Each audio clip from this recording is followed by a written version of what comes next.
Yes, Amitji is coming late too. Mm.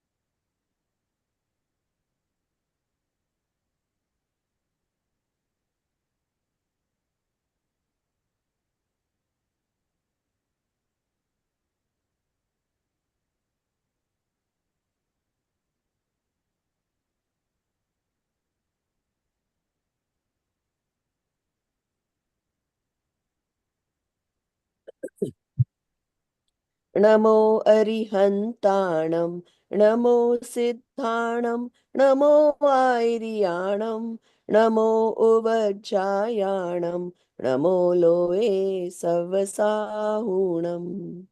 जय जिनेन्द्र सभी को। We are doing Tattva Gyan Pathmala 1, and I think we were on did we finished the Jayamala, right? We are on Sat Tattva Sambandhi Bhool. We started the Introduction. yeah. Also, we started the first the ignorance about the first tattva, and we discussed a lot on the third point there. Okay, so I think we were pretty much completed discussion. I'll just recap. So the third point we understood, and मिथ्या दृष्टिज के समान ये भी आत्माश्रित ज्ञान आदि तथा शरीराश्रित उपदेश उपवास आदि क्रियाओं में अब. So they think that उपवास आदि, is my activity. It is not. It is body activity, right? So that was the point 3. And then the point 4 was that it doesn't recognize that I am the Atma and body is separate from me. Uh, it says my Atma. See, when you say my Atma, then it's associating with the body, and Atma, it thinks as if it's talking about somebody else. And he should have that ekatva with the Atma and not the body. Right? That is point number 4. Now, point number 5 is that there are a lot of kriyas that happen between Jeev and Pudgal, right? Because like right now, the body is speaking, the Bhasha Vargana is coming out, and me, the Jeev, is really not talking. It's only doing Bhav, and the Jeev and the Pudgal has the Nimit Naimittik Sambandh, because of which this body is instrumental in getting the Bhasha Vargana out. Do you understand the difference? So, I am not speaking, right? It's the body's activity. Even the body is a nimit in getting the Bhasha Vargana out of this physical mouth. Do you understand how that works? So there is a lot of activities that appear like I am doing, or the body and Atma together are doing, but we need to understand the detailed intricacies of it. So the Jeev, really cannot do any of these activities, can only stay the knower of it. So, or my karma uday can be a nimit in me having some type of a bhav. Okay, like for example, I got the bhav of anger. So anger aane ke liye, I had to have some karmas that came into fruition. But I was the observer. While I was the observer, I could have contemplated about Bara Bhavna, Nimit Naimittik Sambandh, Krambad, and possibly reduce that anger.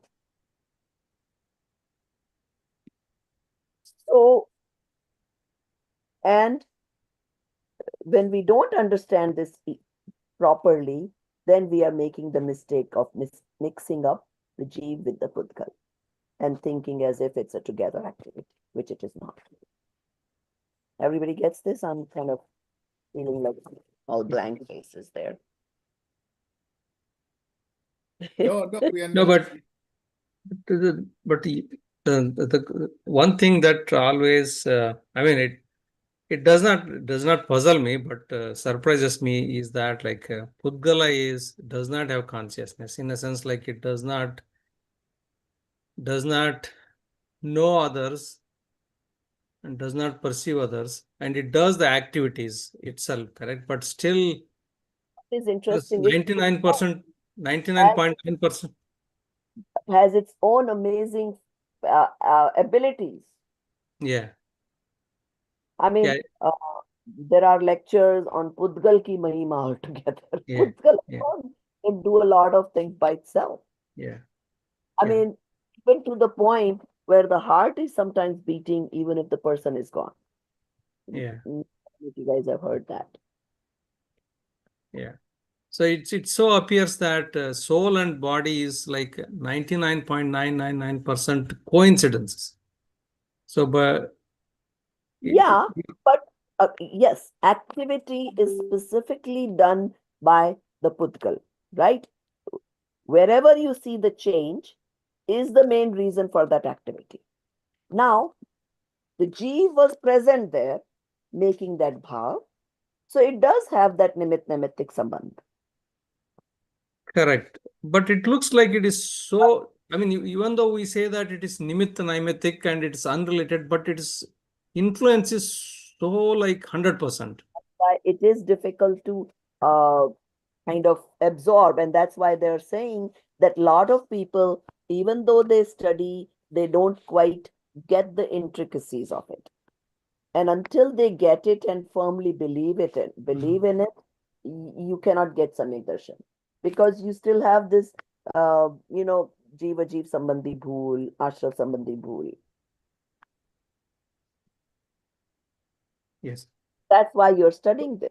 And see, these kind of things are not easy for Muni Maharaj, Sadhu, if you go to lectures a few times a year, or, I mean, they cannot, I mean, they may, even if they teach you the intricacies, you won't get it unless you regularly hear all this stuff building upon it. Mm.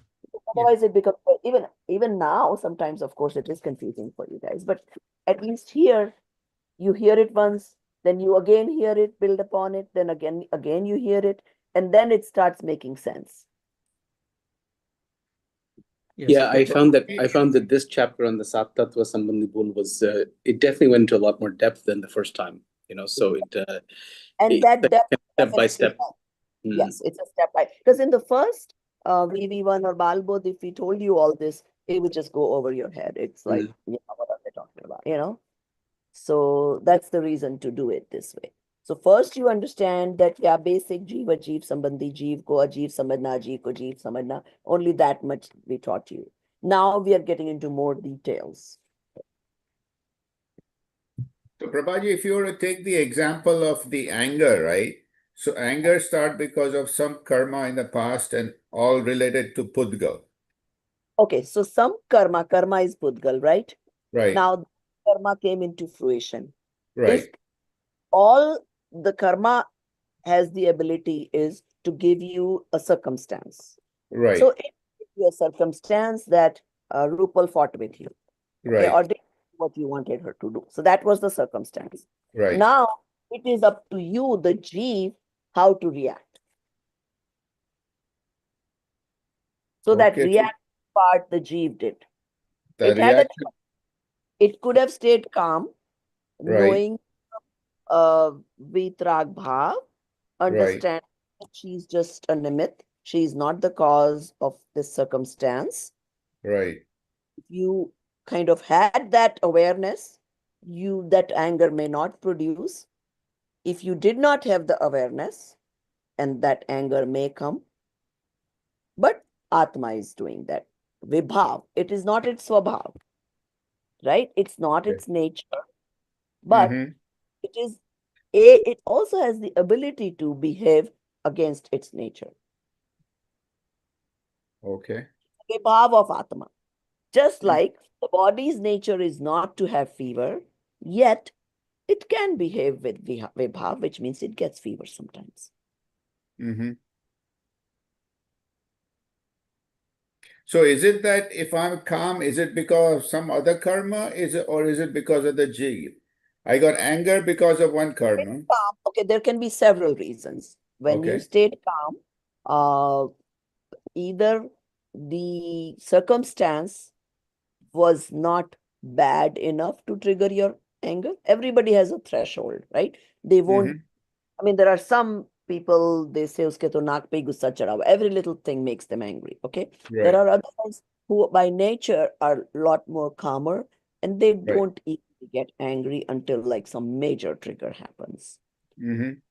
So, this is like part of you in the sense that, in a long sense of the karma fruition that happens, you happen to have the sataka udaya, that type of thing. So it's not triggering that anger for you. Mm-hmm. Okay. But yet, when it does trigger, there is still something you can do about it. There's still a way to control it. So that's where jiva comes in. That's where Jeev comes in. Yes. So, Auntie, just building on Viraj's point, I mean, it's sometimes you are experiencing a circumstance and Right. it almost feels like your reaction may be automatic. But once in a while, you're able to sort of stop your reaction Right.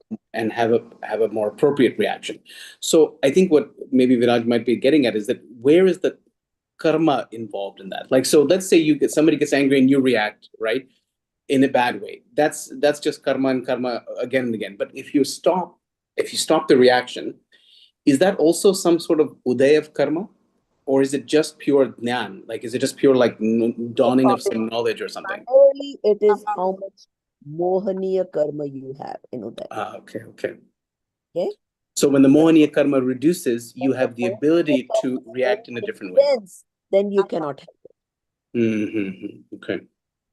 When the mohaniya karma is medium, then a little bit easier for you to control.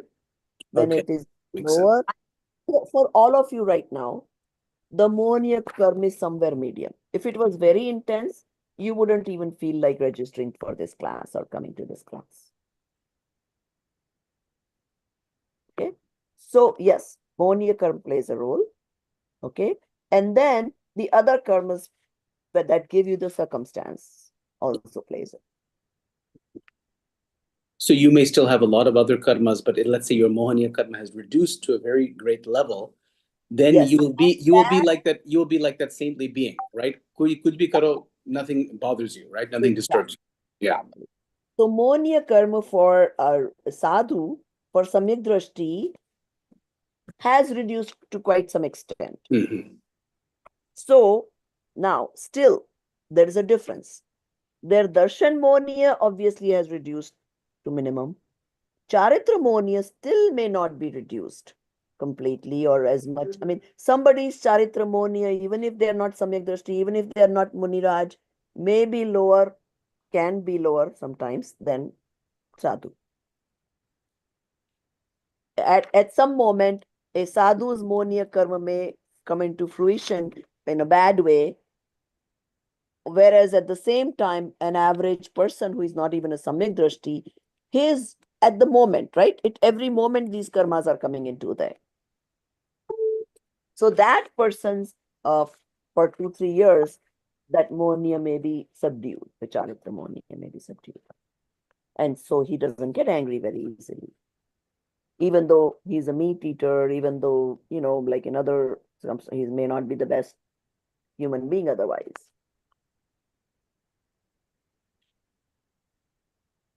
So that is called karmo ki vichitrata. So it may sound very strange, but these things can happen, and there are reasons for it.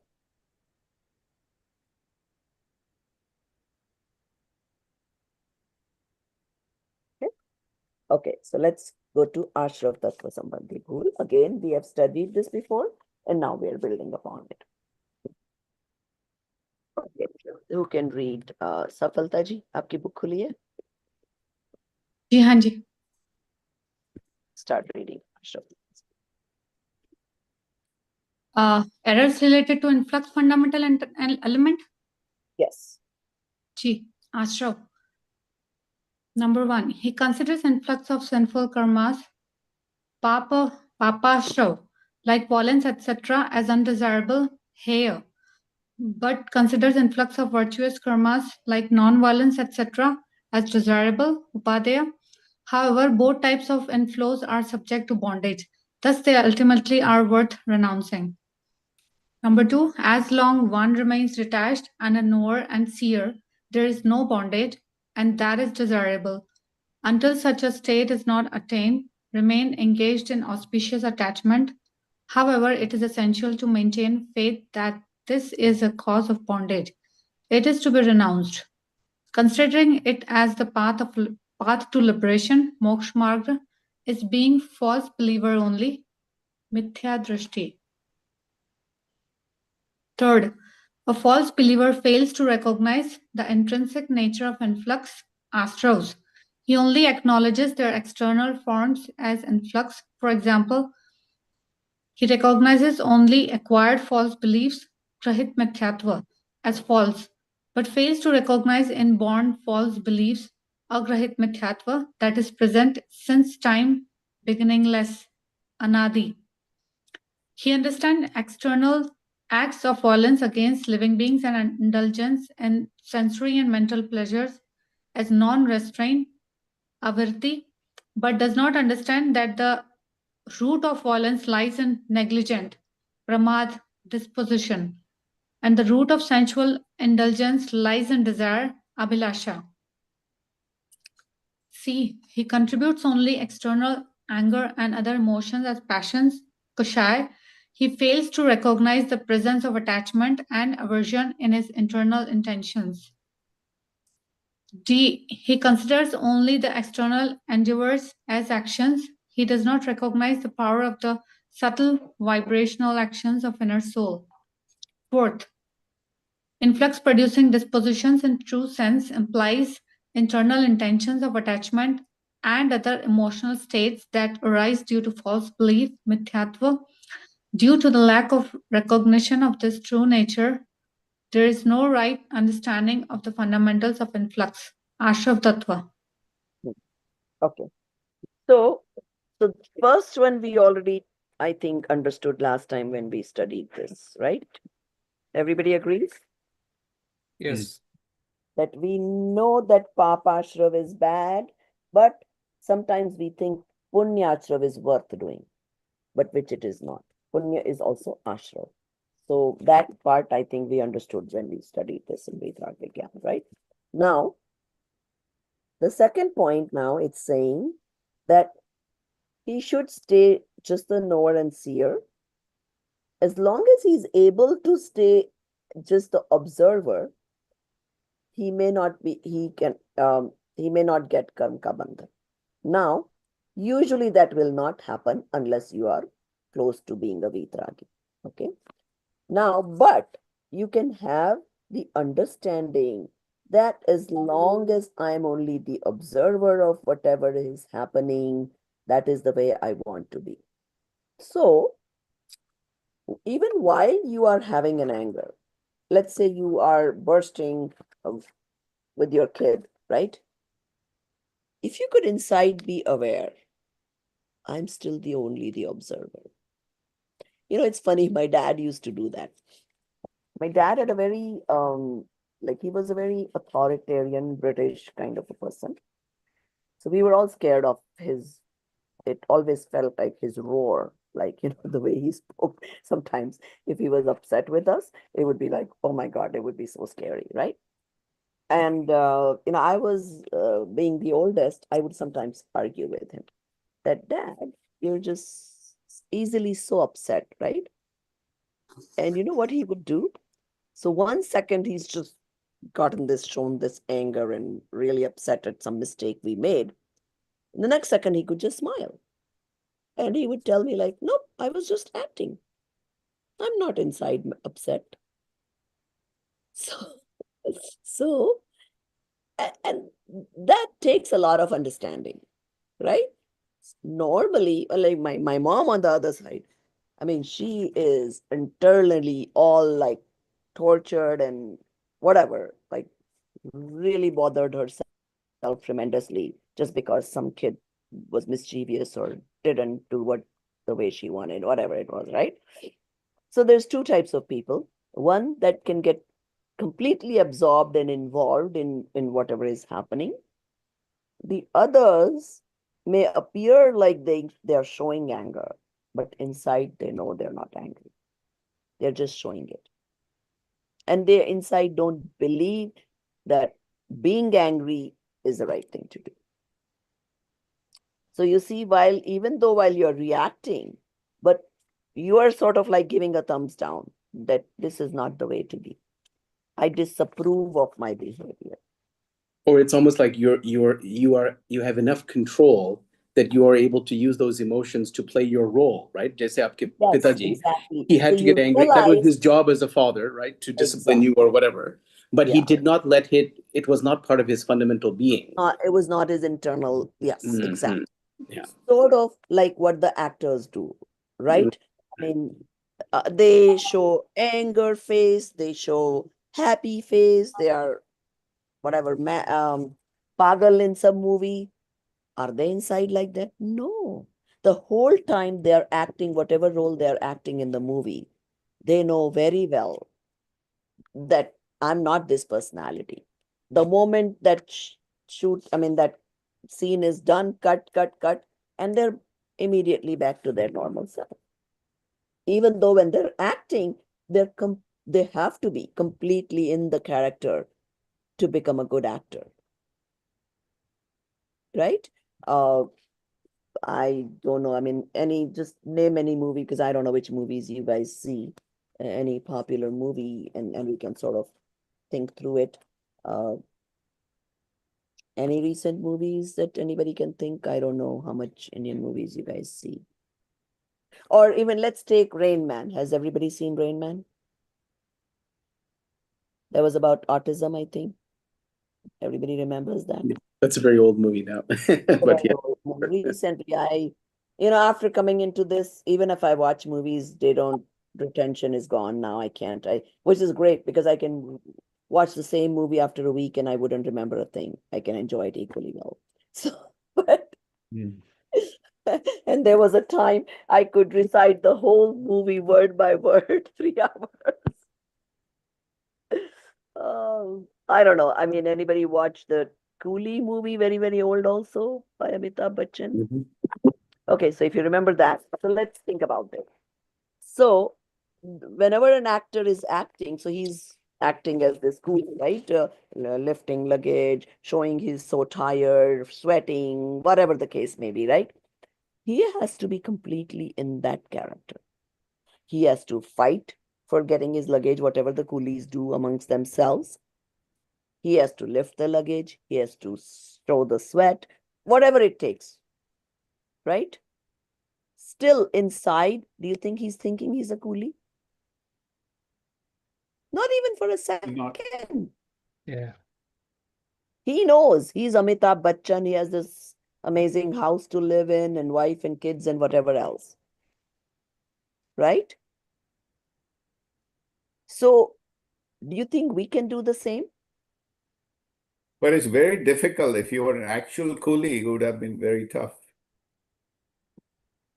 No. If Why? you were Now, real, find out the reason why if you would have been an actual coolie. because it's Find hard. out why. Because it's hard. You're struggling for small wages, and you're fighting with so many people. You're carrying heavy stuff. Okay, fine. So what? So what? I mean, he's still doing exactly what Amitabh Bachchan is doing in the movie, right? Even the actual coolie has to fight for his turn to get the business, Yeah, but lift he the knows. heavy luggage. I mean, Amitabh Bachchan is only mimicking exactly what an actual coolie would do, Yeah, but he right? knows himself. He has a big house. He's getting paid. He's got all the other amenities. Now, Minute, the minute the actual roll coolie, ends. fine. Now, actual coolie, what can he do? Let's talk about that. Hmm. Actual coolie can think, this is my circumstance today, but I am actually a Bhagwan Atma. Hmm. I have infinite abilities. Mhm. Yeah, the way This is Amitabh the temporary Bachchan, paryaya I'm in. yeah, So yeah. be it. This is what I got. I'm going to act out what I got. And I may not be at all disturbed inside. This is I can ma'am, do this is that. yeah, this is exactly the way the Amitabh Bachchan thinks that he is Amitabh Bachchan, not Kohli. Exactly. Yes. Mhm. So the actual coolie can think he's Bhagwan Atma. And this Yeah, is the temporary paryaya he got and be happy. He wouldn't be Mhm. suffering So anymore. all of it is acting. I mean, everything we are doing is we are all We acting. are all acting only. Yeah. Sometimes we realize it, Compulsive sometimes we acting. don't. But some of the acting is so good that we have now convinced ourselves that that acting is real when it's not. Yes. Right? Well, So that is where the moha karma comes that's into. more. If you That's don't have That's more. the the attachment. moha, Yeah. then it will strictly be acting. Hmm. Yes.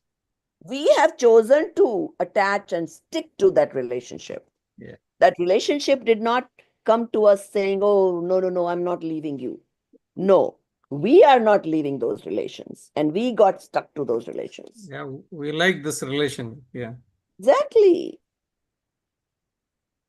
Your kids are not telling you. I mean, one of the pravachan kartas who used to come here, I remember a long time ago, we would invite all these people, and there was this Gujarati speaker who had come to our house, and he was a grandfather. And, as you become grandparents, suddenly this attachment that you may not even have had with your own children, you get tremendously attached with your grandchildren, right?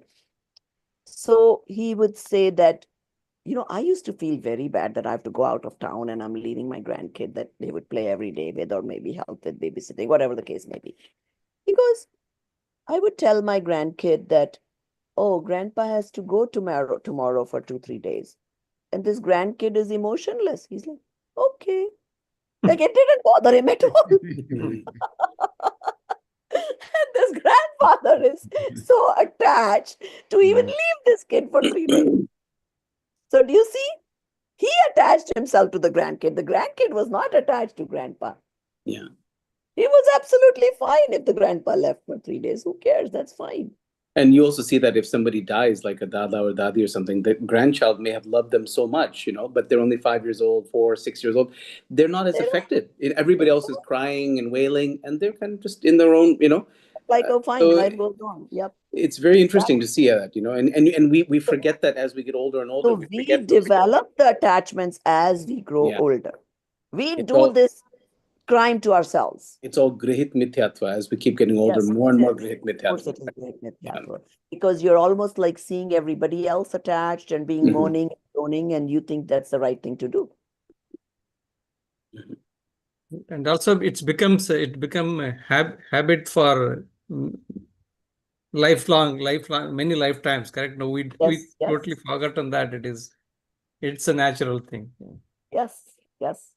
So again, this study, I mean, not that it's going to tomorrow change you where you're not even showing emotions. Of course, you will show emotion. Yet inside you would like reduce that importance of it. That this is not the most important thing of my life. So that feeling kind of will come. So yeah. Okay. So which point was I doing now? Was that number 2? That was Yes. Asrav Tattva. Right. So Yeah, number 2 in the no. Ashrav number 2. Oh, yeah. But now it says that even when it is rag towards Bhagwan, let's say, right? That is precious rag, means a rag worth having, good rag, okay? Still, even though it may have rag towards Bhagwan because Bhagwan showed us the path, but still inside he would know even this rag to Bhagwan is not going to take me to moksha. I have to leave that also one day. So, and same thing goes to the immediate teacher, whoever is nimit in your understanding, right? You develop a little bit of a precious rag or a respect or whatever towards that person, but which is okay. If in Vyavhar you will show respect, whatever it is, but inside you should know that even in your Shraddha, you should know even this rag is not going to take me to moksha. So the Shraddha is what they're talking about. Even though outside Acharan Vyavhar will be there, you will get appreciation for whoever you get the knowledge from. When you go to Mandir, you will, of course, do Puja Bhakti. And you cannot have Ahobhav. You cannot do Puja Bhakti without the Ahobhav towards Bhagwan, right? So that will be there, but the inside understanding will be correct. Now, the third point, मिथ्यात्वी आश्रमों के अंतरंग स्वरूप को पहचानता नहीं है उनके. So you only understand the outward looking things, right? So the first point is it understands the great mithyatva, like we just talked about this, how you react to situations you learned from outside. But it forgets that there is also this agrahit mithyatva that I brought with me, this attachment towards my body. So once he understands that, then he starts working on that. So that was point number A. Then B is it thinks that outside hinsa is only hinsa and forgets to understand that, even indriya man ke vishya mein pravritti, even the pramad, avirti, the fact that I don't take vows also is hinsa. Okay? Because that is the main root cause of hinsa, being pramadi about things. Or Can you say that? I'm sorry. Sorry, Prabhaji, even if I don't take vows, it's hinsa? yes. If you don't take vow that I'm only going to eat these 10 vegetables today, Right. then all the vegetables of the world, you are getting pap of consuming all of them. Even though you're not consuming, but you did not limit yourself. And same thing, having ichcha, desiring of things is also cause of hinsa. Understand? Okay. Then the point C, it thinks outside whoever shows growth is kashai. We all know that. But doesn't understand that the intention of rag dvesh, he doesn't understand that. I gave example of somebody that I used to work, my first job as a computer scientist. My immediate, I don't know what his position was, maybe project manager or something. That guy was so calm personality. He was, as your first job, right? You're just learning the things. Obviously, we would make mistakes. But this guy never showed any kind of any visible whatever of that he's upset with you or he's disappointed or nothing. He just took it very, very casually. Okay, you made a mistake, no big deal, right? And I was very impressed by that thing. And I would come home and tell my husband that, look, we are vegetarian and this and that. And this guy is American. Obviously, he eats meat and everything. And still, he has so much control over his anger, no matter how much, like we were a couple of 2, 3 of us who were just our first jobs, and we would all make blunders and mistakes. And I'm like, look at this guy. He never gets angry at us. So I was making this mistake. I was only observing that outside this guy doesn't show his disappointment or anger. But inside, he was Ragi Dvesh. But is it possible that the fact that he was so calm on the outside shows that he maybe has less raga dvesh than other people? Could No, still be that's sambandh what hoga they're usme. pointing out at, that is not necessarily the case. No. He can still have a lot of Tivra Rag and Tivra Dvesh. But generally, it's a good thing that he's a very common person, right? We'd agree that that's a good thing, yes. But that's why they're saying, because we make that mistake, get impressed by the outside acharan and mistake people for being less Ragi Dveshi or no Ragi Dveshi, which is not the case. That's exactly what they're saying. Like, for example, a true Muni who is in 6th or 7th Gunstan, right? He can have a strong uday of Charitramonia and get very angry. But don't judge by that. So, and I've done that mistake. We used to have a lot of people, Sushil Muniji, Chitra Bhanuji, all the scholars and whoever were in America. Every time they would come to Pittsburgh, they would stay with us. And one of them, I forget at the time, we probably put them up in the children's bedroom and whatever bed at the time it was. I think they didn't find it comfortable. Some episode, something happened. I was like, what kind of like, technically they were not sadhu, but still we believe them as sort of coming as a sadhu. I was like, they can't even control that much and they need all this comfort. Until I learned that they can also have charitra moha ka uday, and which can like kind of bring them to this upsarg of needing that comfort. Khair, wo to, in that situation, they were not even such a muni, but I'm just giving you as an example. Okay. Then the fourth point is D, is he thinks that only the outside walking, talking as yoga, but yoga actually includes even the slightest vibration of the Atma particles. So that is why Aryant have yoga all the way till they leave the body. And just before they leave the body, they control their yoga of the Atma के जो प्रदेश हैं वो भी कंपन बंद करते हैं, तब उनका शरीर छूटता है. Okay, so that was point D. Now the intrinsic intention of mithyatva or rag, that is the main ashrav bhav, right? And then, so you must understand that as the ashrav tattva and have the correct understanding of ashrav tattva. Okay, so everybody got all these points? It's more detailed than what we have studied before. Okay. Dinesh Burarji, do you want to read the Bandha Tattva Sambandhi Bhul? Unless anybody has any questions on the Ashrav Tattva, I think we did it in detail now.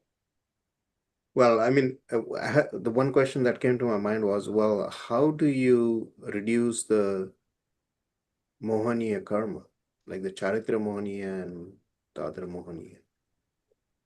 First, you have to work on the Darshan Mohani, right? You have to get your understanding correct first, right? So that will happen as you understand the true tattvas the way they are. And that is what we are doing in this process. Now, as we understand and we strongly believe that even this Charitra Mohaniya is not something worth having. So the new karmas that you bind are not going to be as much. Already that are with you, nothing you can do about it. When they come into fruition, they will come into fruition, right? Now, so for example, Muniraj may have been very calm, or at least the correct understanding that they don't want to be like that in that lifespan. But they can have Charitra Mohaniya karmas from 10 lives before, 100 lives before, 2 lives before. And if they are Nikachit, strong intensity, they will come into fruition. They cannot help it. So we can only work on our future. We cannot work on our past. So past, whatever is done is gone. It will come in Uday, and we might as well accept it because there's no other choice. Now, its intensity, depending on what kind they are, can be reduced. Yes. As the Jeev moves more towards Samyak Darshan, its understanding gets improved. Darshan Mohaniya can be reduced from 70 Koda Kodi to 1 Koda Kodi. All right. And that in turn reduces intensities of lot of other karmas. And as the jeev moves towards meditation, increasingly, even the milder pap type of karmas can convert into good karmas, punya karmas. Intensities can go down. A lot can happen. But there are two types, nidhatti and nikachit. Those two you cannot change. So those have to come into fruition and give you circumstances. Sorry, can you repeat that again? Which Nikachit? We did it once, but when we get into other more details of karmas, Okay. then I'll get more. I mean, I just said the names, but they won't make sense to you until we read karma details. So there are two types of intensities, which if you bind, those cannot be changed. But other than that, by swadhyay, by meditation, by getting samyak darshan, all those things can make a lot of changes in your karmas. Sounds good. Thank you. Okay. Errors related bondage fundamental elements, bandha tattva.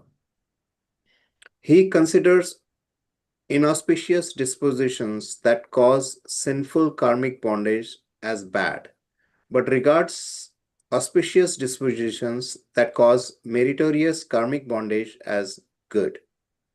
However, the distinction between merit, punya, and sin, pap, applies only to the non-destructive aghati karmas.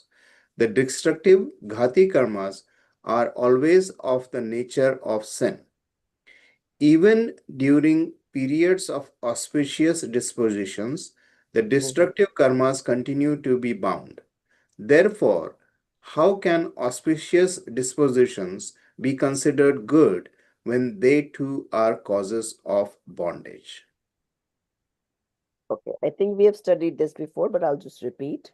So we already know how do the karma get bandh. Ashrav is just the karma particles coming towards you. How do they get in the same space as your Atma? What is the glue? We talked about it. Moha. The mithyatva. Rag and Dvesh. Rag and Dvesh, yes. More Rag Dvesh is the glue for the karmas to bind to you, right?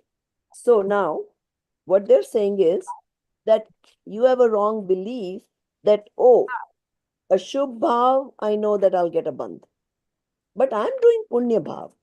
So there's this wrong thing going on everywhere that, oh, you do Punya and you will be getting rid of your karmas, which is not at all the case. You do Punya and you're getting bondage of good karmas. Still, it's a bondage, right? So he becomes happy when he's doing Shubh karma. So rag towards Shubh, right? Makes him bind more karma. Then he doesn't understand that all the ghati karmas are only papru. Which ones are ghati karmas? Jnanavadiya, Drishnavadiya, Mohaniya, Antaraya. Yeah. So those are all only papru.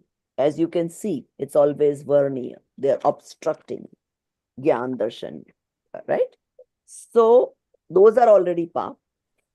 Agati, now Agati mein, there is a couple of different kinds, like what?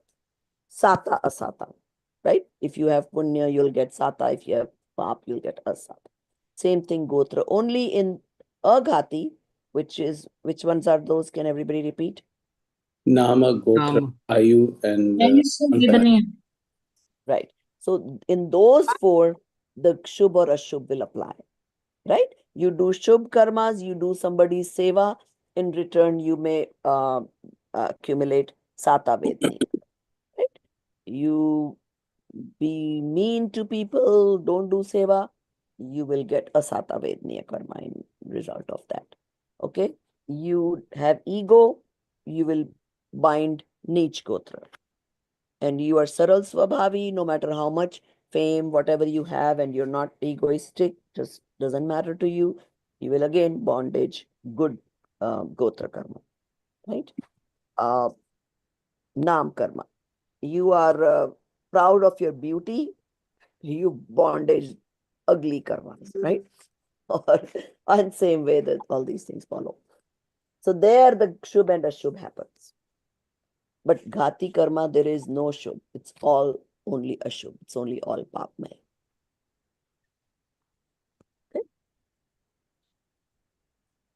So, Okay, let's so in punya, you don't get ghati karma if you do only exactly. punya, right? You But cannot that's avoid Ghati karma. If you do Punya only thing it is going to make a difference is in Nam, Vedniya, Gotra, and Ayu. right. So Punya ke fal mein, you may get Ayu karma of Ayu goes with Gati, right? So you may go to Swarg, Right. right? And like But I explained the yeah, other. But do we can consider can it we as a say stepping stone? Because you got to do something in life. You're not going to just give up everything, right? So is Right. So doing then, yeah, you punya, rather do the meritorious karma than non-merit, of course. knowing Yes. that that's not the ultimate goal, though. Knowing that is the key. That is the key to Yeah. success. That Yeah. knowing that it is just a staircase which I have to leave for going to moksha. yeah, And that's and- what in the previous ashrava, there is a second Yeah. point. As long as Uh-huh. one remain detached and a Right. and a knower and seer, Uh-huh. there is no bondage, and that is desirable until That such a is state. desirable, but in Until our such a in our bhumika, we only have to have the shraddha. yeah. We cannot reach that state until like Arihant Bhagwan has that state, Yeah. that he doesn't There get is a any next sentence says that until that state is not attained. that you yeah. understand that to be the truth. Yeah. Yes. And also, you wanting to do something in life is only because we have rag and dvesh. If we had no rag and dvesh, we wouldn't want to do anything except sit and meditate on pure soul all day, right? That's the Exactly. जिनके मोहनीय कर्म naturally कम हो जाते हैं. I remember, see, a lot of it has to do with circumstance. Now the world is so engrossed in enjoyment and materialistic life, right? I remember lives of people, they were, uh, simple people or naturally.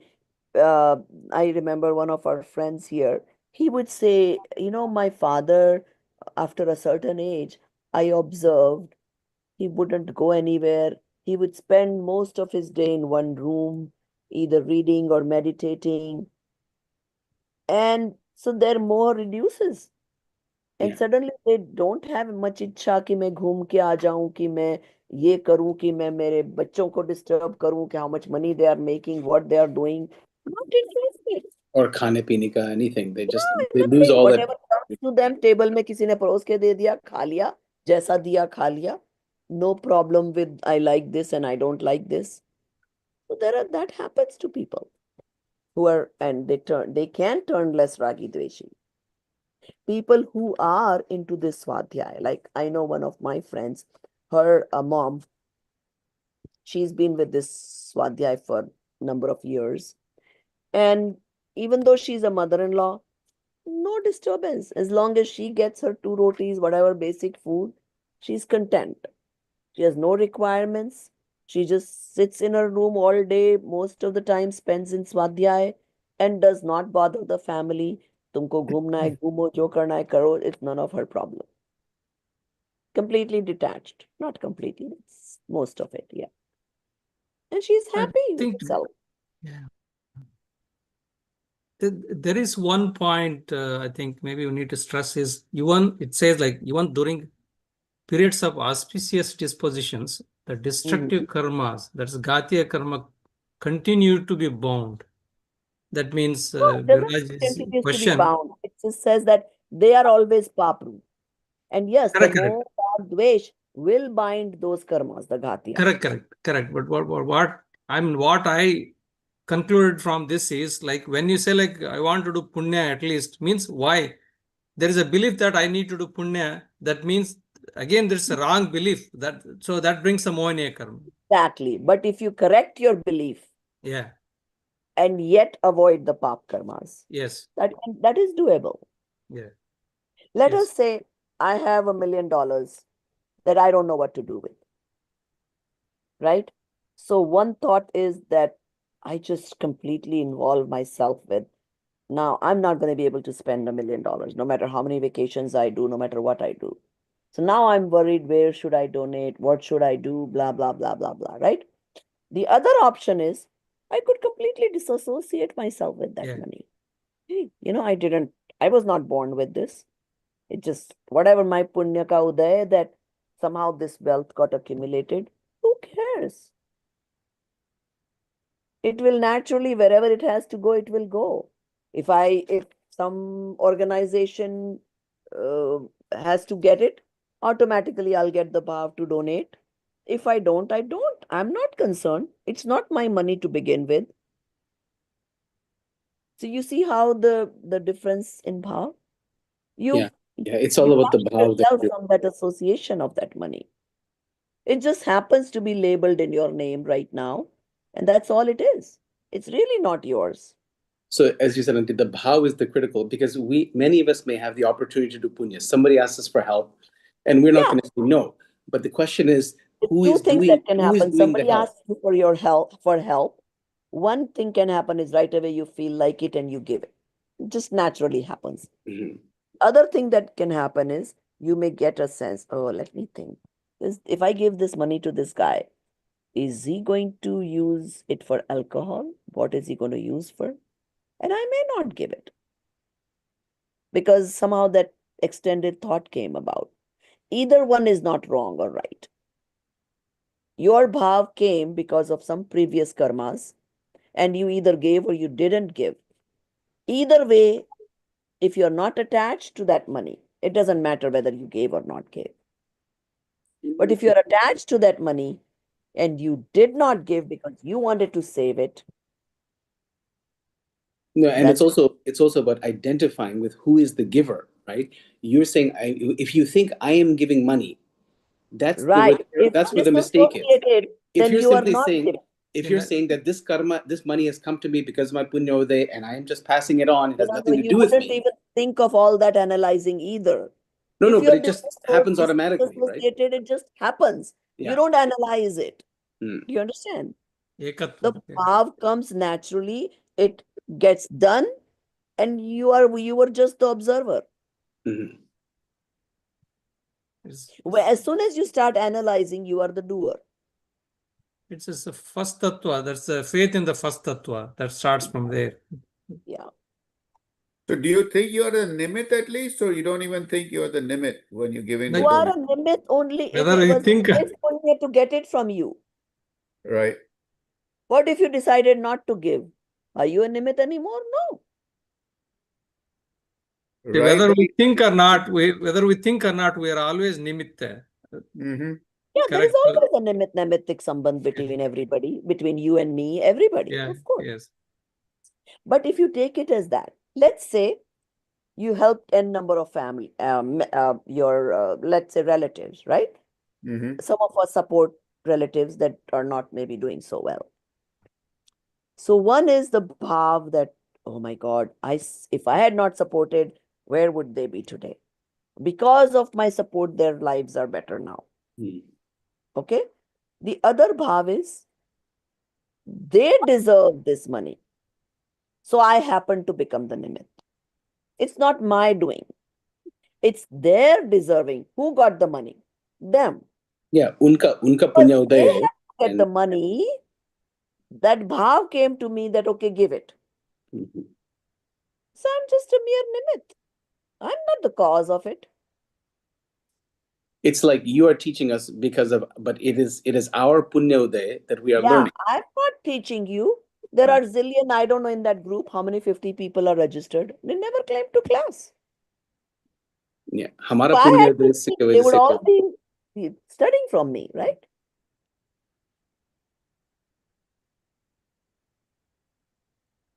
I am only a nimit when you learn from me. Let us say out of 7, 9, or whoever many people you are, 2 absolutely don't learn. They don't have anything to do with this class. They don't care. Am I a nimit for them? No. I may be a nimit for their aversion to this class. Hmm. So nimit only counts when the job, when the task is done, not before that. So the main thing is the attachment then, right? How you give it. Or So if you're not attached, you won't even be bothered. Hmm. Was I a reason for his betterment? Was I not a reason? It doesn't matter. It was his work. It got Hmm. done. If it got done, I was a nimit. If it did not get done, I was not even a nimit. So if my thinking is correct, naturally, I won't consider myself a reason or a doer of somebody's task. Hmm. Right? If I have the correct understanding, no matter how much you say thank you, whatever, inside I will not feel like I am the doer of teaching you. Hmm. I may appreciate, yes, thank you, whatever. I mean, that's all vyavhar. But inside, not even for a moment, I will get this thought that I actually taught you or I made a difference in your life. No, the difference had to happen in your life.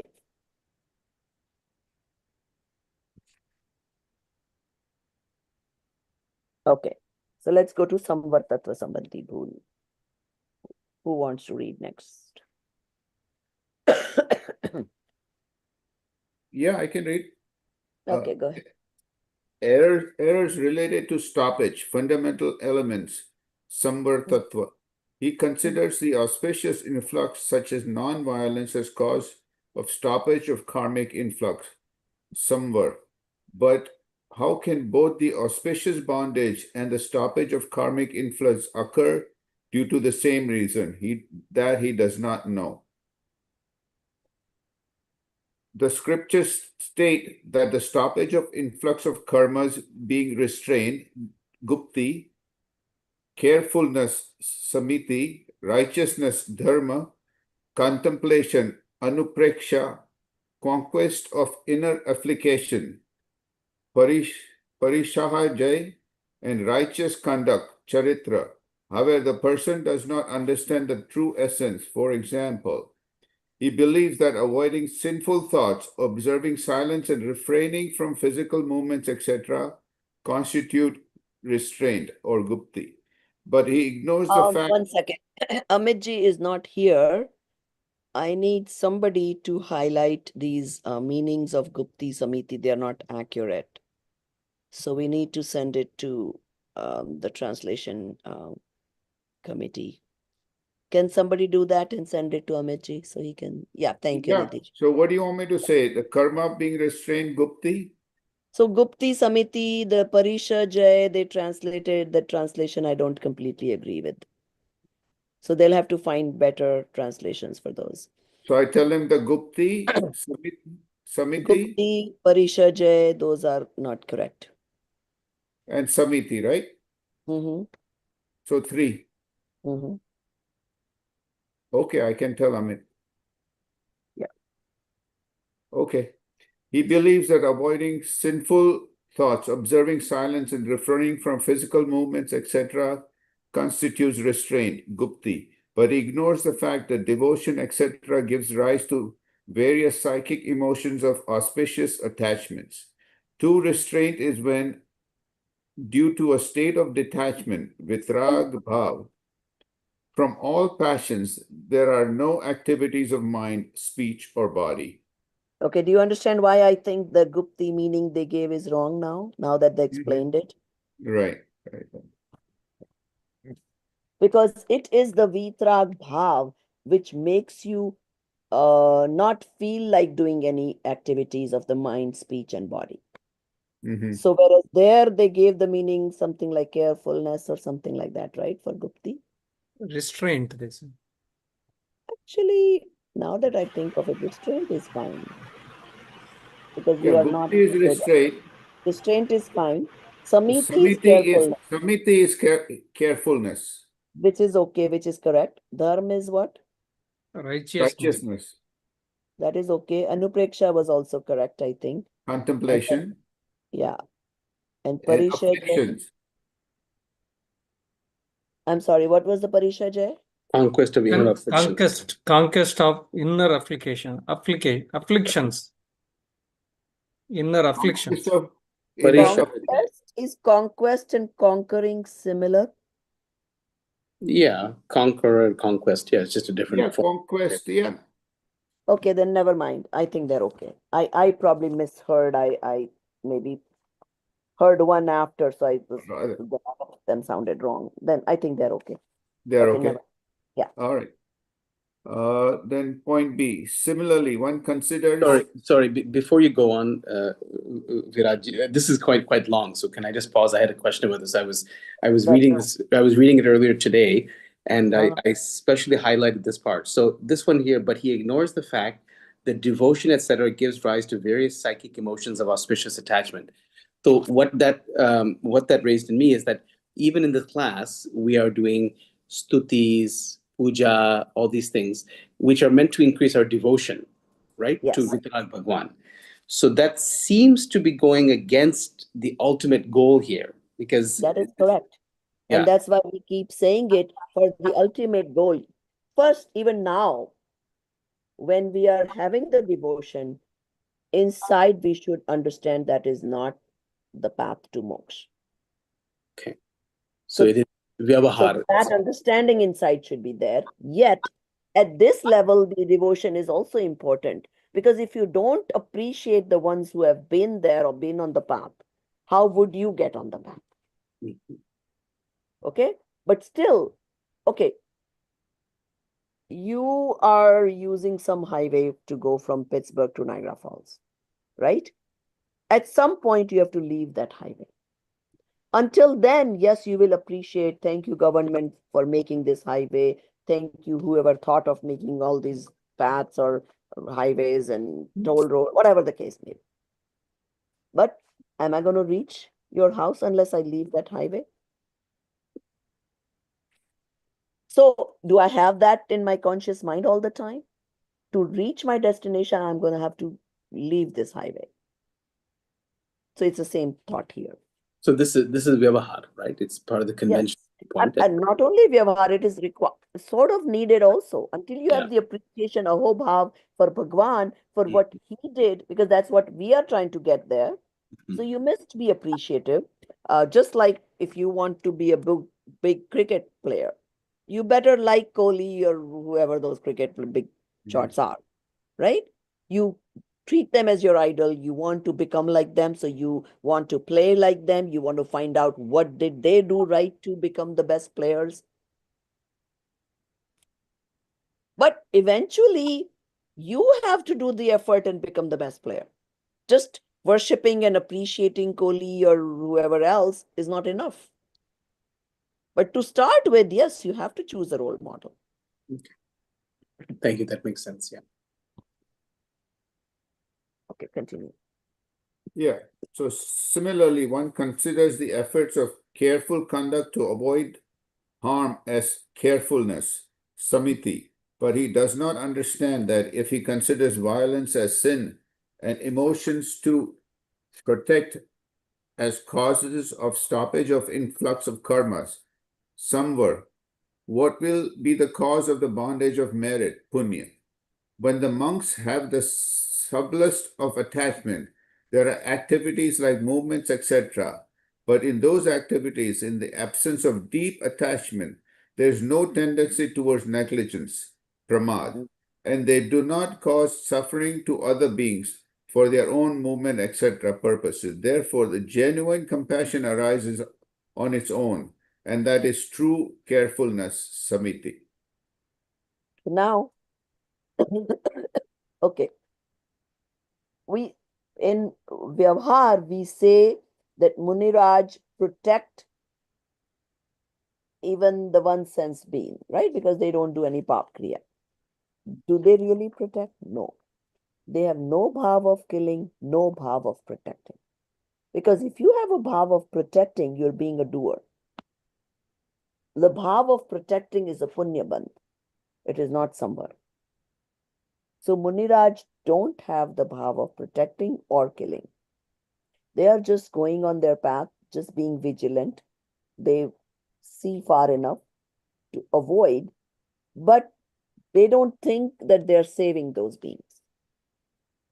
So that is the difference. So, Auntie, all of these Gaushalas and Paranjapol and all these things we do, I mean, the vast majority of it is done by Shravaks and even some Munis. It's all done with that. They're all getting It's punya karma. Because punya they have bandha. this bhav that I'm protecting all these cows if I donate to Right. Panjara or Goshalas. Yes. So don't take that as a samvar. That is not going to stop your karmas from coming.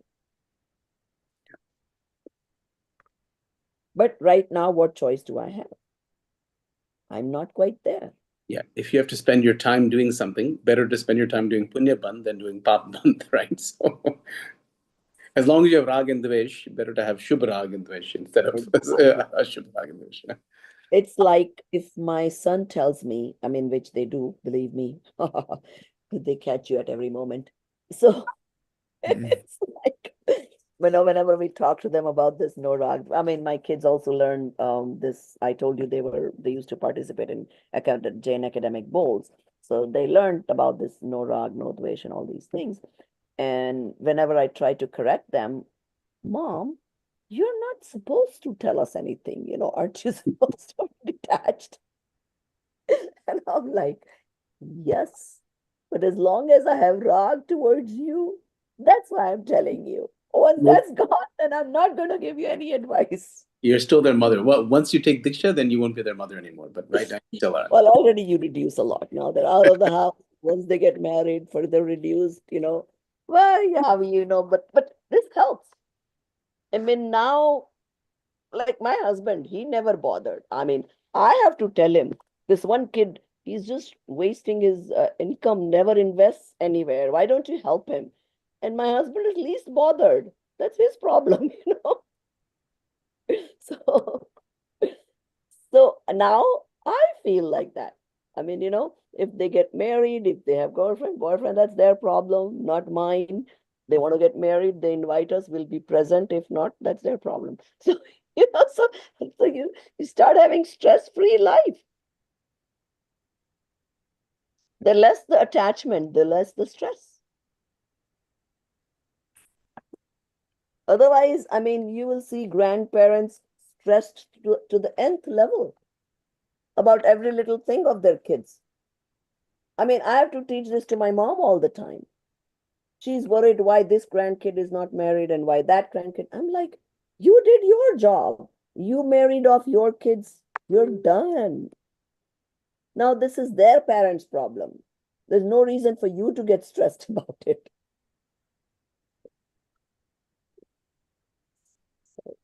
My grandfather used to do 12, 13 samayiks a day sometime. He did Varshatap for 25 years, but he was still so concerned about what was happening in everybody's lives, out of his rag for the family. Didn't take it in the right stride. Yeah. You So could have people who would be doing so many samayiks and all these and be completely detached. My grandfather, on the other hand, he was everything could trigger easily with anger, right? He was a very angry man.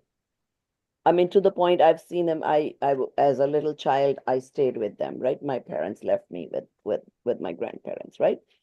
I would see, I mean, for whatever reason, he had some attachment towards me, so he would never get upset with me.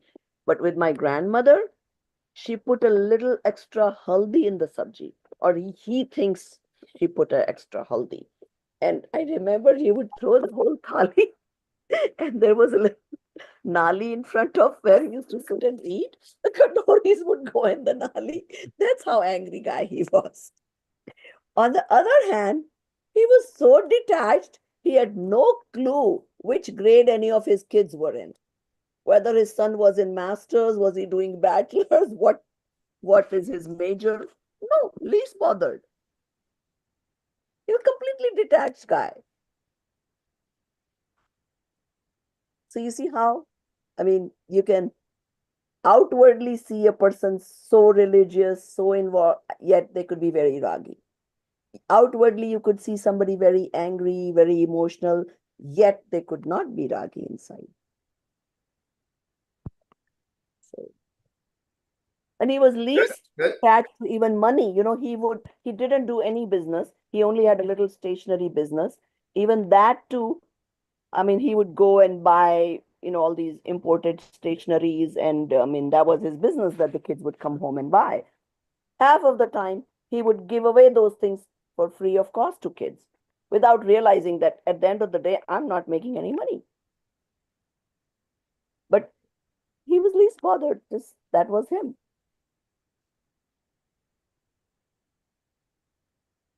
So does the total non-attachment ever become negligence?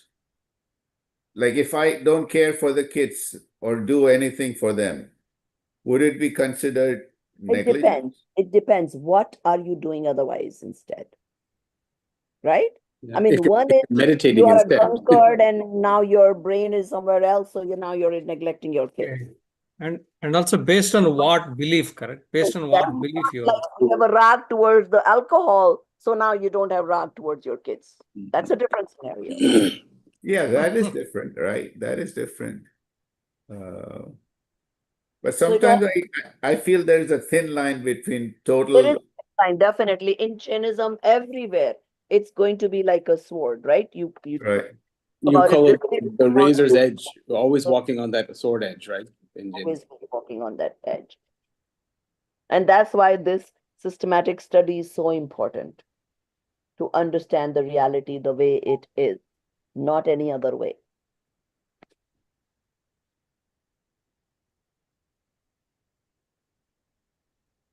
So that's why they give you examples of how you can make mistakes, because outwardly things can appear different than what they are. Think, somewhere I read like there is a difference between the two words like vairagya versus jigupse. No, Correct? jugupsa is something else. I mean, it's ignorance, correct? It's kind of like a vairagya is where you are balanced and you know what is what, but still you are not So attached. vairagya is inside detachment. Okay. Now, inside detachment does not always result into outside showing detachment. One could be completely doing their duties, earning a living, whatever else they need to do, yet be detached inside. Okay.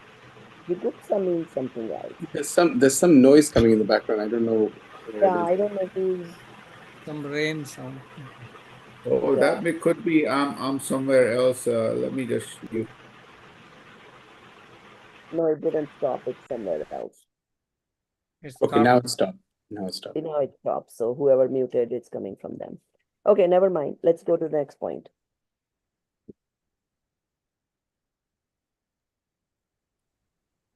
Okay, the next one. Out of out of fear of bondage, etc., from the desire for heaven or Point liberation. C, right? Yeah, that's the one. Yeah. Yeah.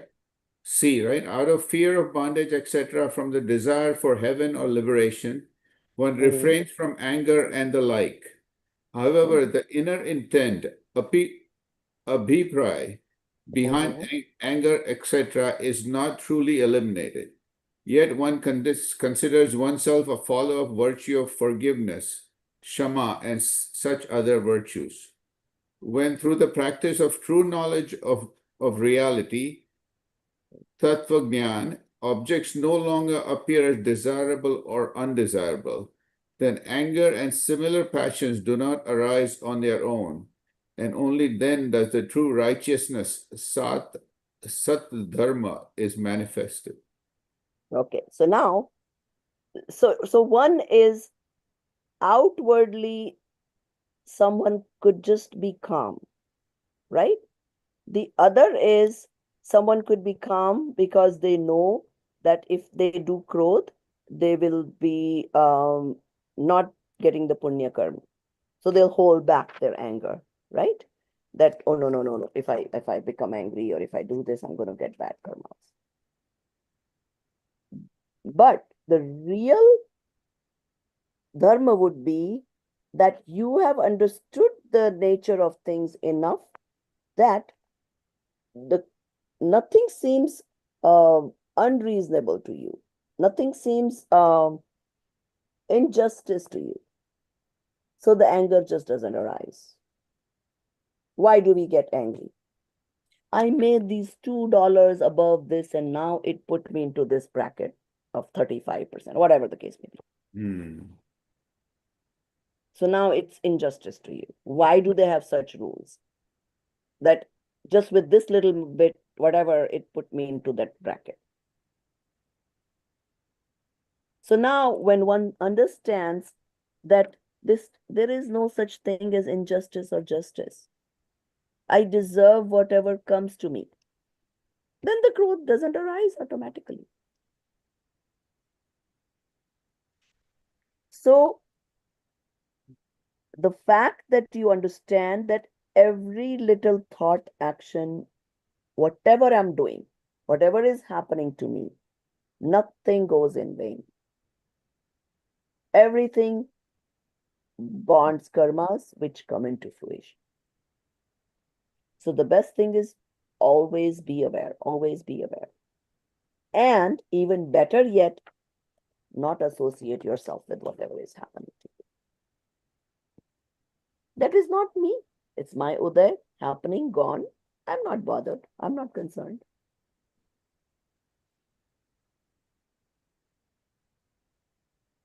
Okay. So next point, D. Oh,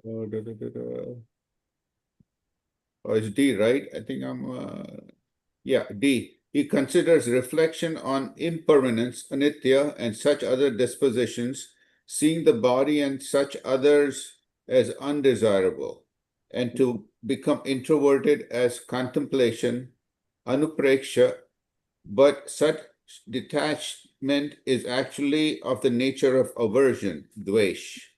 True detachment, udasinat, Udasinta.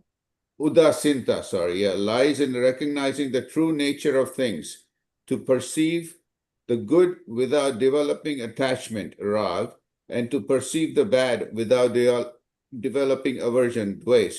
That alone is genuine detachment. Yeah.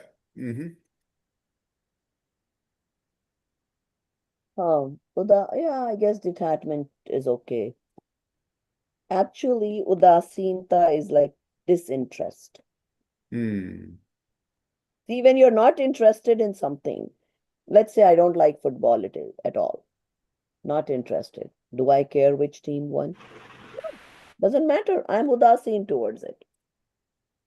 That's the meaning of udasin, actually. It can be indifference. Yeah, indifferent, right? Yeah. But I guess that's what I'm trying to think, if we should change the meaning of udasin from detachment to indifferent. But the purpose is you are indifferent when you're not attached. See, because I don't have a liking towards football, I'm detached, so I'm indifferent with the result of it. That's actually a good example of the sports, because it's so easy. People who are addicted to sports like cricket or hockey, football, they get so crazy about who's winning the game and all that. And if you don't know anything about it, Yeah. My son, he's in 12th grade. I'm like, this is your important year. Oh my God. If mom sat next to him because she was disinterested, the team he thought should win is not winning, he would run away from me, close himself in the bedroom, and watch it himself.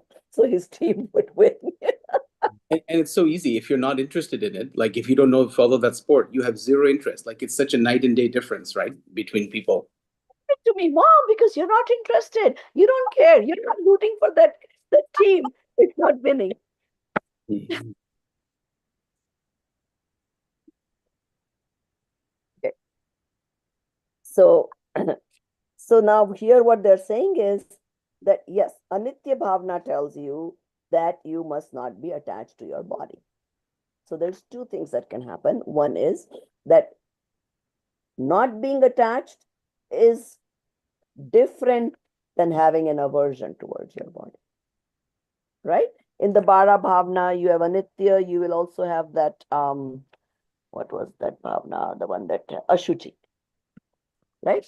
Remember when we read the Bara Bhavnas? Ashuchi Bhavna tells you about all the dirty stuff with your body. Some people start hating their bodies. Oh my God, the body is so dirty, this, that, right? That is not the purpose there. Yes, you should be detached to your body, but not an aversion towards it. It is what it is, right? So we make this Samvartam Tattva Sambandhi rule if we get an aversion towards the body instead of just being indifferent to it. So knowing the reality of things is the true detachment or indifference towards things. Okay, now 2 more points. Let's go to the E, or you can read both and then I'll explain. Does anybody else want me to read or want me to read? I can read. Yeah, go ahead. You can read, yeah. Yeah, looks like Viraj is getting sleepy a Yes, little. starts with the No, I just read a lot. I would give somebody else an option. I thought I your eyes. So, yeah, the next E. When hunger and the like arise, one considers not making efforts to remove them as parishaya, conquest for afflictions. But internally, the mind remains afflicted with suffering, and that is not given attention. He considers not taking measures to alleviate hunger and thirst as a conquest over afflictions, parishaya, but internally the mind remains afflicted with suffering, and that is not given attention. It's repeated, I think. To remain unaffected, neither happy in the favorable circumstances nor distressed in the unfavorable circumstances, and to be as the knower and seer, jnata drishta, alone is the true conquest or afflictions. Okay, so what happens is, let's say you are hungry. Now you have heard the fact that, Parishaja, Muniraj have Parishaja. So people think, okay, let me practice also Parishaja, right? So they're hungry and they don't show the pain or they show as if, oh, they're okay to tolerate this hunger. Sorry, what is Parishajay? Parishajay is accepting the challenges. Whatever in Muniraj case, it could be hunger, it could be thirst, it could be there is we'll read at some point in our this thing. Mosquito biting them, Disease. cold and hot. Those are the kind of challenges. Maybe a good word for that would be forbearance. No, that's exactly what they're trying to describe here. It's not for forbearance. It's not even feeling that it's a challenge. Yeah. Okay. So forbearance comes if you find it to be anisht and then you're tolerating it.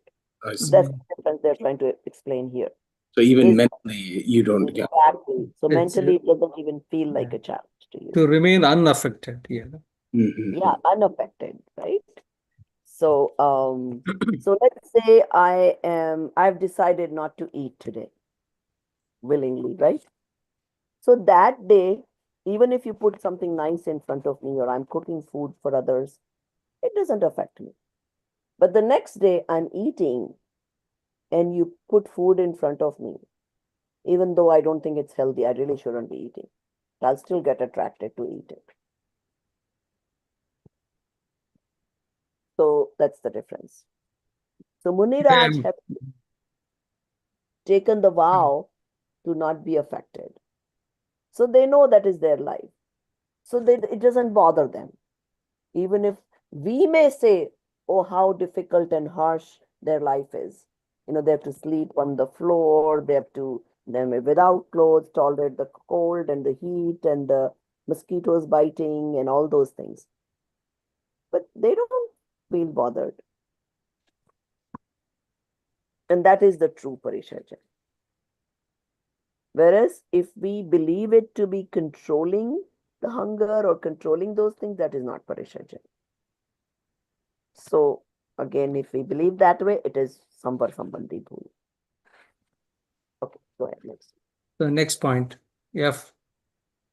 He considers the renunciation of violence and such acts as right conduct and regards auspicious activities like observing major vows, Mahavrata, and other virtuous practices as desirable. However, in the Tattvartha Sutra, under the topic of influx, minor vows and major vows, Anuruta, Mahavrata, are described as forms of influx themselves. So, how can they be considered desirable, upadeya? Moreover, since they are causes of bondage, major vows and such cannot truly be classified as conduct. True conduct is the state of indifferent equanimity, udasina bhava, completely free Here from the all word is passions. different. I'm sorry? Okay. Nidhi ji is not available. So here they use the indifferent word for udasin bhav. Yeah. And the two paragraphs above, they didn't.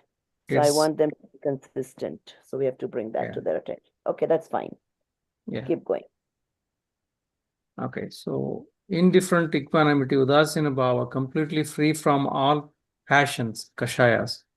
Although ascetics may observe major vows, etc., in the form of mild passions, they do not consider such conduct as the true path to liberation. Okay. That is, So that is the last point in the summary. right. So they are saying in the last point that they think I've given up hinsa, right? Especially in Muniraj case, they give up all types of hinsa. But they don't consider that to be the path to liberation. That's not moksha marg, right? Mahavrata, Dishubh Yog, they think that, oh, I'm taking all these vows to the fullest extent, that is worth doing. No, that naturally happens. They don't consider that to be as a path to moksha, right? Anuvrat and Mahavrat, taking those vows means you are doing something. That is also ashram. Okay. So if that is considered an ashram, how can they be worth doing? And that would be Punya Ashrav, right? Taking Right. Anuvrat and Mahabharat, yeah. It naturally happens because of the gunistan or state of the soul at that time. And so when you are doing those things, you are the doer, so you get punya ashram and punya bandh also, right? So sakal kashay rait udasin bhav. So the indifference of whether I save something or not, whether I eat or don't, that indifference bhav is the true charitra, that equanimous bhav, right? If I am saying that I cannot do any pap, I cannot tell a lie, I cannot do hinsa, I'm saving, all those bhav are also punyashram and punyabandh. So Only it's the like indifference bhav is what takes you towards the moksha. so it's like if you're So doing I am even though they bill. are doing the Mahavrat, but they don't believe that to be the path to moksha. Mhm. The understanding is right, even though they are doing it. We can do the same thing. Even in the activities that are being done by us, we have, it's so easy to give it a thumbs up or a thumbs down. At least we can do that inside, right? Approve or disapprove it to be moksha marg or not moksha marg. So, Auntie, for example, if you're doing like I am bill and you Mhm. make yourself do it and say, okay, aaj ras parityag hai, aaj I am bill kar rahe, that's the vyavahar way of doing it. You're getting punya ashrav. It's just the bhav came to It's me, the vow, it yeah. is done. But I am if not the you doer of it. I don't think I did a dharma kriya. right, but what I was saying is that if it comes naturally and you become truly indifferent to whatever is Yes. going in your mouth, that's the real I am bill. That's that real rasa parityag, right? That you have no rag or dvesh. You don't even think you're doing anything. You have become Right. completely indifferent. That is the true. Like in No, but the word is one of the writers, I forget who it was. No, I don't think it was Srimad Raj Chandra. It was one of these book writers, Todarmalji, I think. So he was writing a book, and one day by accident, his mother or wife forgot to put salt in his food, right? And he didn't notice. So he didn't say anything. Mhm. And then just for fun or whatever, this mom or wife decided to not put salt every day for as long as he was busy with this book. So for 6 months, they didn't put salt, and he never realized, he didn't complain or anything. Now, one fine day, suddenly he again observed and said, "Oh, there's no salt in the food today." And the mother said, "I think your book is now finished." He said, "Yeah, how do you know?" He said, "Because last 6 months I have not put salt and notice it." Mhm. But what happens in that case, Auntie, if let's say Muni Raj has gone for bhiksha, and that is by accident they've been given something that is abhaksha, right? Should they be indifferent to that also? No, they have a right to say, "I cannot take this." So no, they don't have to take bhakshi.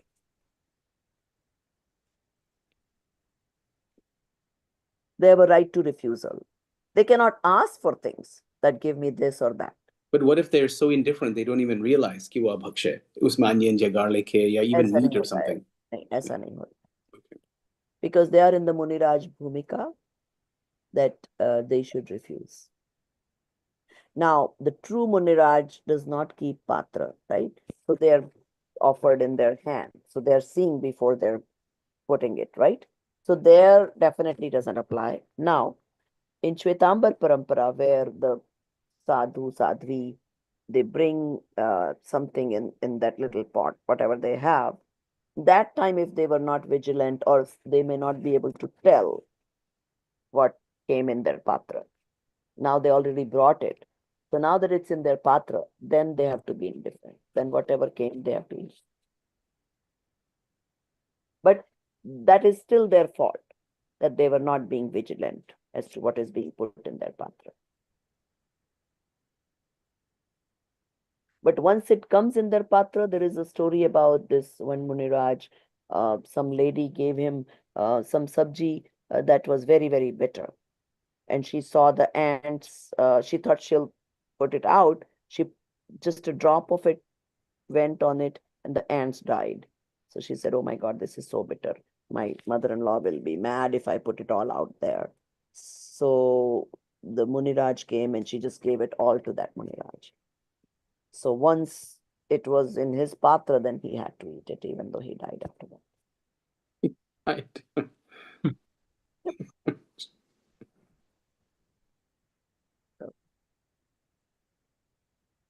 But see, they can easily look at it as this is the way my death had to come.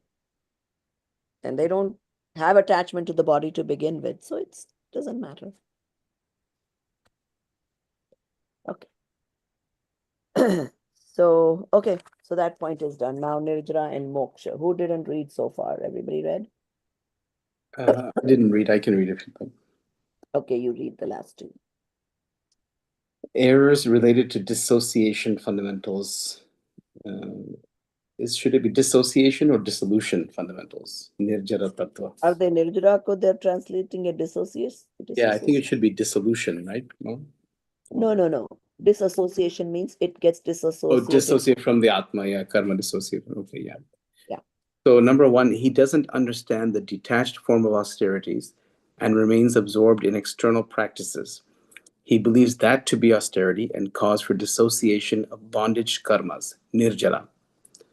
And number two, he does not understand that the pure dispositions are the cause of dissociation of karmas, nirjara, and that the portion which is associated with auspicious dispositions is still the cause of bondage. True righteousness, Nishchay Dharma, is passionless disposition, Vitarag Bhav, and that is the cause of dissociation of karmas, Nirjara. So very quickly, I think you understand this. It's fairly simple to understand. Just that only the time when they are in meditation, in the no rag, no dvesh mode, only then they are actually doing true nirjara. All other times, it is bondage of good karmas. Okay. So, I mean, that's the bottom line of it. And if you think any other way, if you think that by doing upvas, I'm doing nirjara, by doing any kind of shubh bhav, I'm doing nirjara. No, you are doing shubh bandh. You are not doing nirjara. And this is very, very misled in lot of paramparas. They will tell you, वो जात्रा कर लो कितनी निर्जरा हो जाएगी इतने आंबिल से इतने उसका फल whatever there's lot of all kinds of manyatas going around. So when you go to Samit Shikarji, there's signs everywhere saying, if you just touch this feet, it's the equivalent of karodo upasas, right? Just by touching the feet at that place, right? That's a classic example of Yeah, so I mean that's so too trivial for any normal human being to understand. It's not possible. Yeah. Obviously not. So yes. And they think इतने इतने कर्म cut जाएंगे इतनी निर्जरा हो जाएगी नन्नानु it's very popular 99 times going up and down Right. that Pali king and all that. No, obviously not. It's the same as the Hindus saying you dip in the Ganga and all your pap is gone. Yeah, so all the Same type paps of are thing. gone, right? If the water could take off all your paps, then the whole world will be dipping there. And obviously those people should not have any miseries afterwards, but they continue to have it. So, and they know, I mean, people are not dumb. All those who come there, I'm pretty sure they know what's happening here. But that's the high end of our tivra moha.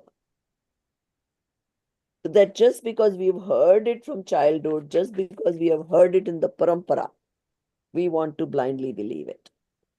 And all that happens because for themselves, they never had a true study of the scriptures. I mean, I'm sure if scriptures don't really say, I mean, if you read the authentic scriptures in detail, then the tattvas, I'm sure it's, it's just similar things, happen in different paramparas, different things. So we have to be aware of it.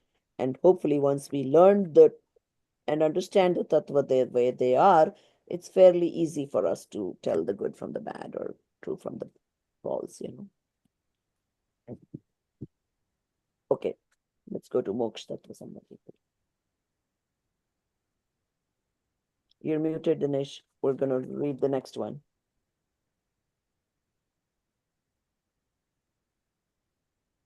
You are muted. We cannot hear you. Are you trying to read the next one? So are you asking me or Dinesh Buran? You. Oh, Moksha okay. No, so that's finished now. That Nirjara is finished. It's on Moksha. Nirjara is finished. Yes, we're done with the Yeah, explanation. you want me to finish reading it? The Moksha? Yes, Okay. Moksha. Yeah. So, errors related to liberated fundamental element, Moksha Tattva. He considers the happiness of liberation, moksha, and of heaven to be of the same category, whereas the pleasures of heaven are sensory-based, and the bliss of moksha is beyond the senses, atindriya. Atindriya.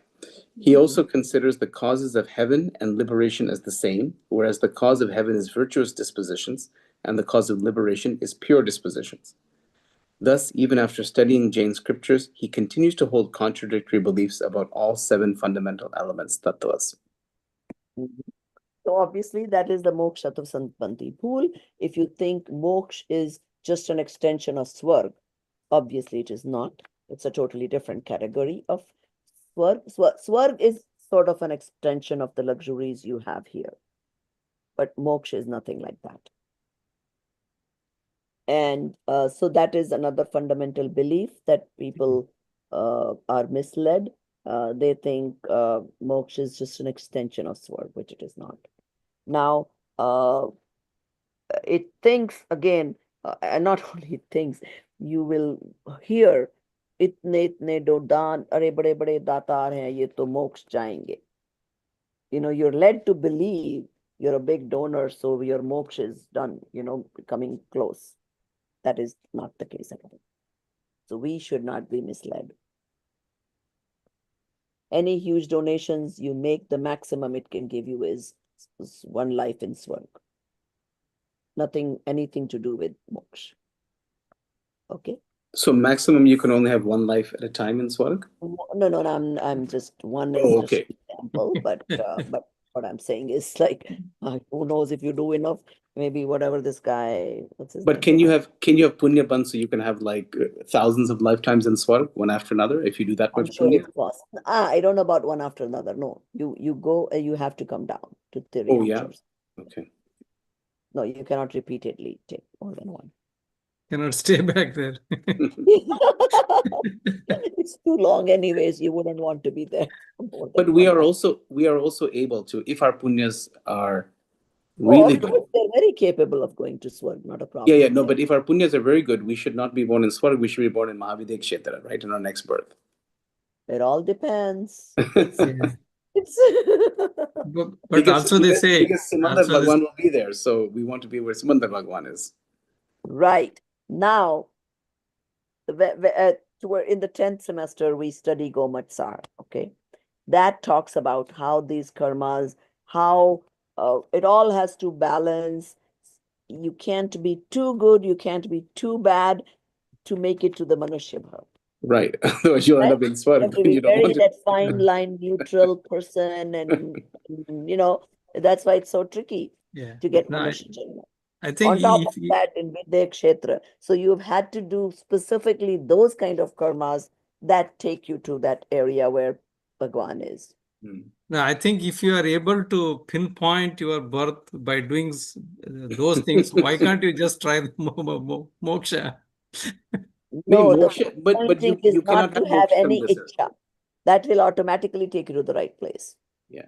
And also you can't have moksha from Bharat, from this place now, right? Like we're in Panchamara, so it's not possible from here. You have to go You can someplace also where it's do a not. lot. You can get Samyak Darshan. Yeah. No, So there's nobody even stopping you from having yeah. Samyak Darshan.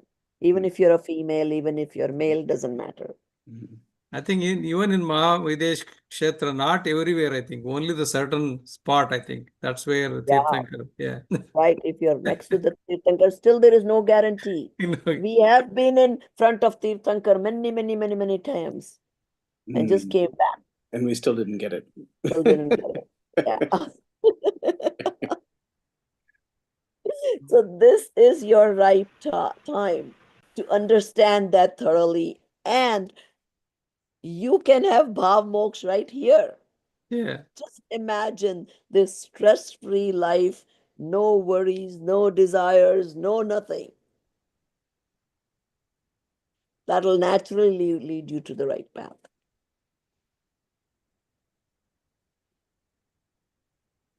So this way, reading the scriptures, understanding them thoroughly, and not having the opposite Shraddha.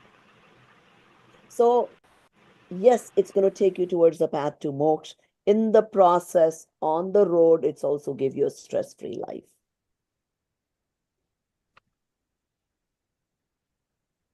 So what could be better? Yeah. Yes? Ma'am, I just wanted to understand this line from Samvad Tattva, Okay. where it says that there is no tendency towards pramad in the munis.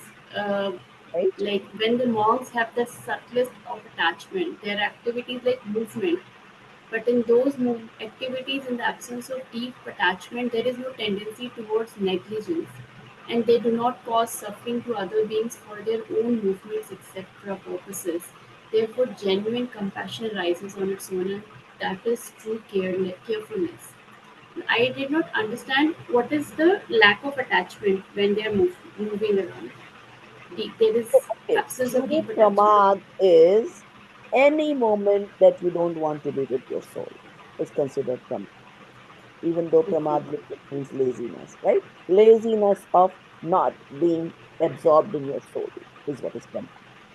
So when the Muniraj, their job is simply to be in meditation, getting close to their Atma 24/7. But They are not able to. So they keep getting out of meditation. When they get out of meditation, they feel hungry. They go for food. They feel like they're not being able to be in meditation. So if they see somebody in front of them, then they give pravachan. Those are all not desirable things to them, right? Because राग होगा तो ही आप प्रवचन दोगे. राग है तो भूख लगी. Understand? So wherever there is pramad, that is opposite of sensual. That's what that means. So absence of deep attachment during movement. Yeah, If they may not basically they have are deep attachment even towards their body. That's why they're in the sixth form, right? So they don't care if they got bad food, good food. They don't, even if they get hungry, they're hungry, but they don't get food. Let's say they went to get food. There was that much attachment to the body that they got food. Now they go in Rishabdev Bhagwan's case, right? He had a little attachment toward the body that when he came out of the meditation, he got hungry. He went for alms and didn't get them. Didn't get them in the right circumstance, whatever, right? If he didn't get them, the attachment was so little that if he didn't get it, fine, no problem. Another upas, go back. Still, there is enough attachment to go back the next day. And he kept doing that for 6 months. Till one time he said, Sorry, I think Nidhi, I think that background yes, noise is it's coming just from yours and enough it's to make you hard to feel like hear. going, but not be bothered if you didn't get it.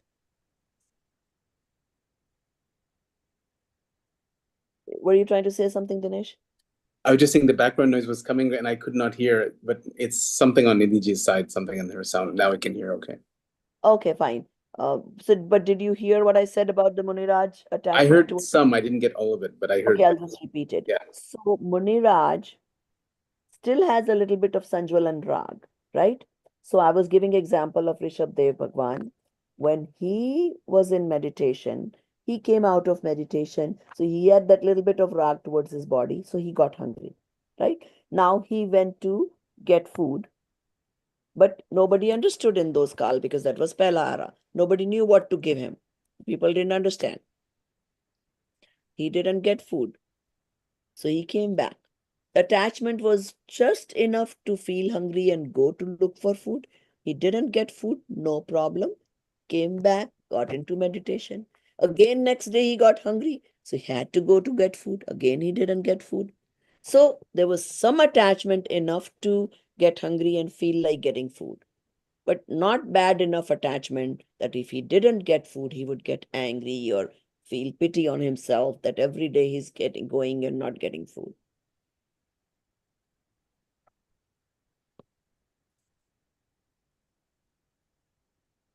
Does that answer your question? Is that what you were trying to ask, Nidhi?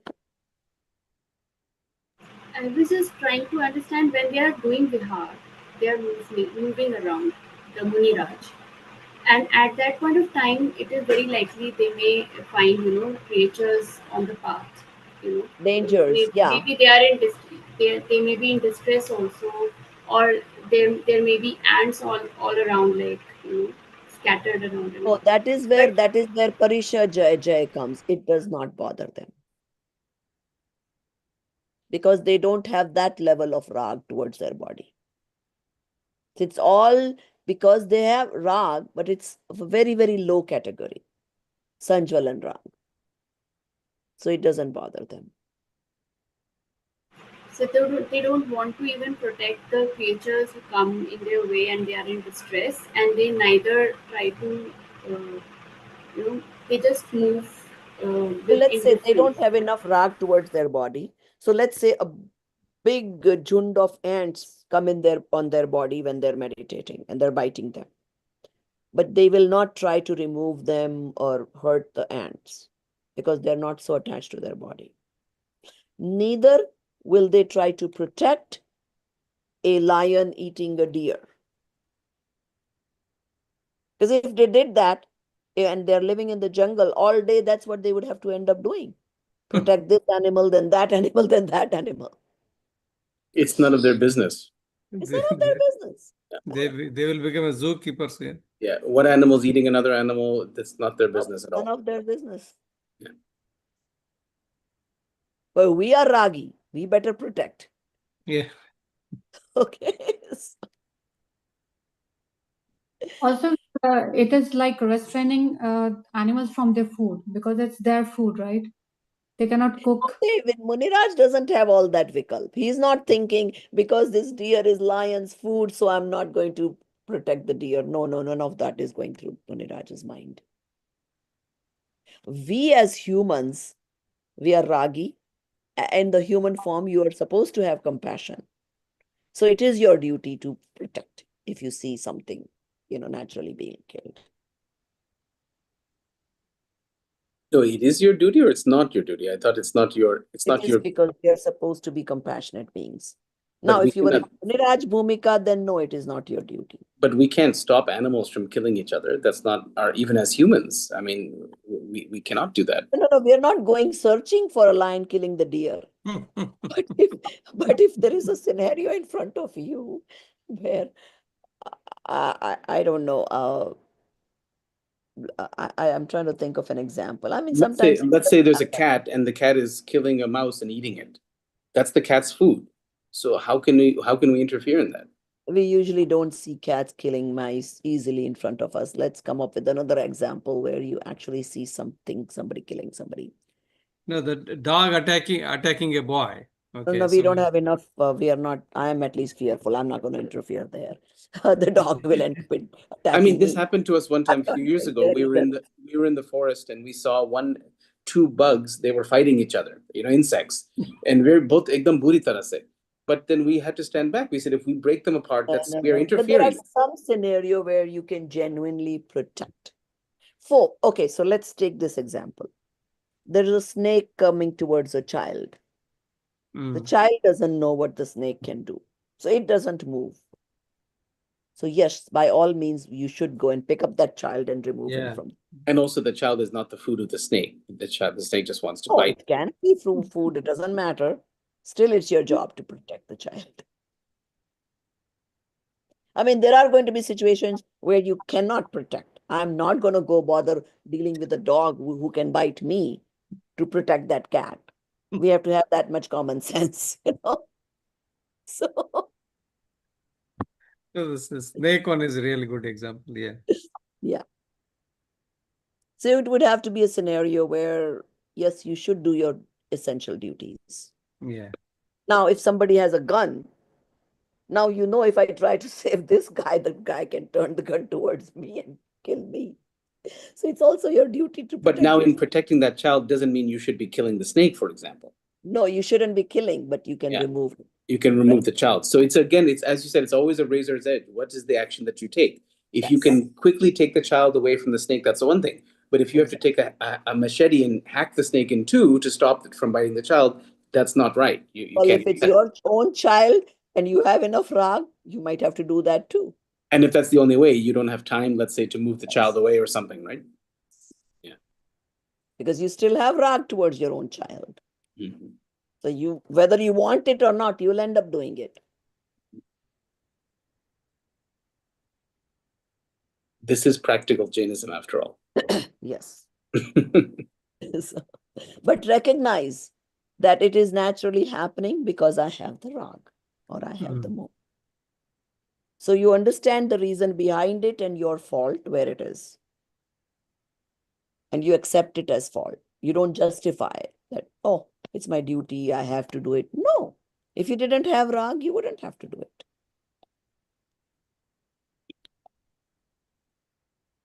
Okay, stay after for a minute. I'll just do my stuti. सहजानंदी शुद्ध स्वरूपी अविनाशी हूँ आत्म स्वरूप सहजानंदी शुद्ध स्वरूपी अविनाशी हूँ आत्म स्वरूप सहजानंदी शुद्ध स्वरूपी अविनाशी हूँ आत्म स्वरूप निज निधि निज में बताई यह अनंत उपकार है इसके लिए जिन वाणी माँ को वंदना शत बार है, वंदना शत बार है। जय जिनेन्द्र सभी को, नमः नमः।